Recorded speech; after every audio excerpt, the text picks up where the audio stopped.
Hey guys, this is Tim Fraser, your Sedona IT techie, who is sharing a little bit of his experiences in sort of a tip format. So if you're for the first time joining me, I'm Tim Fraser, and I'm a technologist who's been in IT for about 36 years, and I've been one of those guys that always embraces technology pretty early and adopts early. So I've been an early adopter all the way from mainframes to micros to PCs to Unix and web and all that kind of stuff. So if you don't know me, check me out on LinkedIn, Tim Fraser, Fraser. But if you do know me, hang in. Maybe you'll learn something if you're an IT geek and you're looking to enhance your portfolio to increase your capabilities around some of the emerging technologies that are coming out and already here.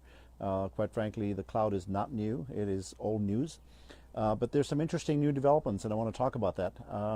Did anybody notice some of the websites went down last week?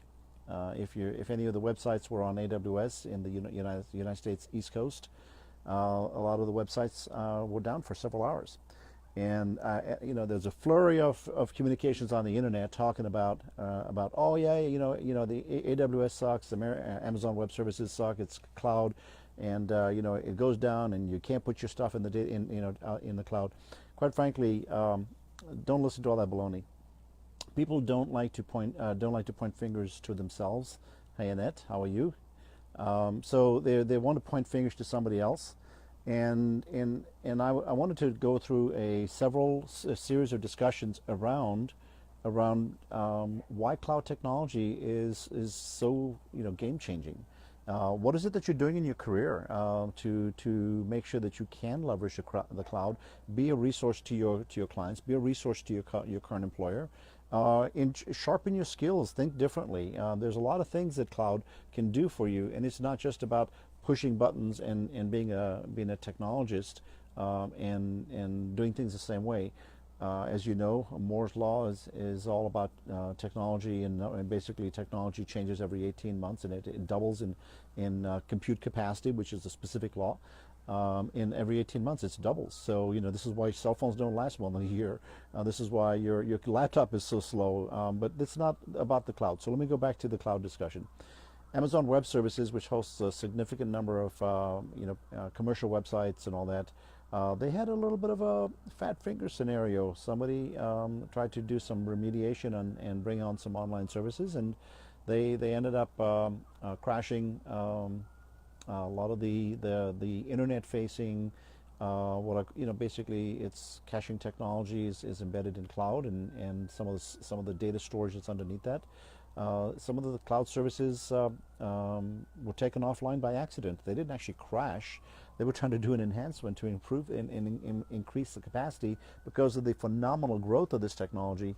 So what happened was they ended up fingering it, and the joke is that there's a slightly used Amazon system administrator on the market now with great experience on what not to do.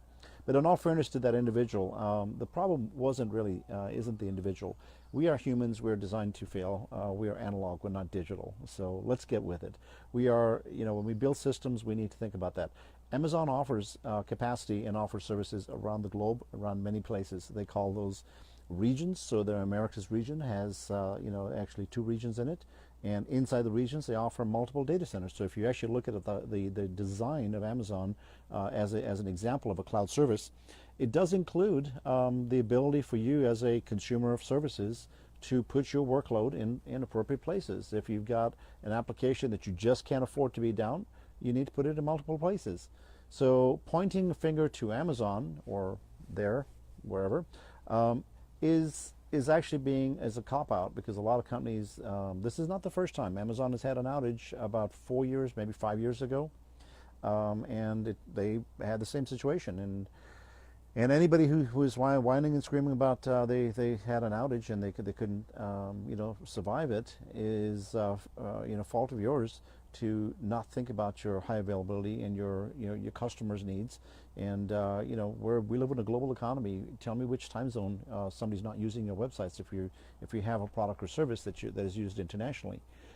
Just this service we're using, the video service. It's can you imagine that if this service was down, and who's going to scream? You know, Facebook's got to have high availability across all their data centers. So this is the design pattern conversation. But it's actually a little different. I found a lot of my IT colleagues in the years and years gone by, I've worked with them. It's all about getting something done and getting it done out the door, off the desk quickly, and cutting corners, because there's never enough time to do all the things right. So I'm not asking for people to be perfect, but I am asking that you think about failure is inevitable. And you have to think about that in your design. So there's the specifics approach on how to do that and how to build for failure. I'm going to cover in other chapters, in other series. If you're interested, put some messages on this post. Share this post out. If you're just picking up my post and you want to share with some of your friends who are IT geeks, do me a favor, put it out and do a share on the button at the bottom. It says little share. Add some people. Share it on your post on your channel. I'm going to do more of these series. Right now, I'm talking about these things as a gift to everybody. I'm going to talk about some of my experiences as a consultant, as a cloud consultant, as a big data consultant, as somebody who's got many years of IT experience in both software development as well as infrastructure. And I'm going to cover some topics that might be relevant to how to retool yourself, how to think differently, how to apply new ways of thinking towards both your career, how to enrich your career. How can you live in Sedona and be a consultant and do the things like I do? A lot of people go, "Hey Tim, you're really lucky. You're really fortunate to be out here and do this." Quite frankly, it's a choice. I built a career in a way that was always pushing the envelope and learned a lot of things. So I'd be happy to impart some of those on you. If you're interested, join me. Continue to join me. If you see me live, it may be a personal video. It may be one of these. So I'm keeping it on the personal side right now. If you like what you see, we'll do more of them. If you don't like what we see, we'll do something else. So on that note, if you guys are interested, please comment and let me know on the topics you'd like to see. I really want to help. My key message is, if you're an IT professional and you're looking to change and retool yourself, and you need to grow your business and grow your career, if you're a consultant, or if you're an advisor, or you're working for a company and you want to enhance your capabilities and you want to be taken more seriously, a lot of companies don't have, a lot of big corporations don't have the intestinal fortitude for not being able to change. And if you're not part of the change, you're part of the door on the way out. So it's important to retool yourself, and you don't do it because your company turns around and offers you a class or says, "Hey, here's a couple of credits you want to take for continuing education." It's going to be because you took the action, and you're going to make the change, and you're going to go find what it's going to take to see what somebody's doing and that is successful around the kind of technologies, whether it is infrastructure, servers, compute, storage, networks, whether it is about cloud, if it's applications, software development, new ways of building and deploying globally.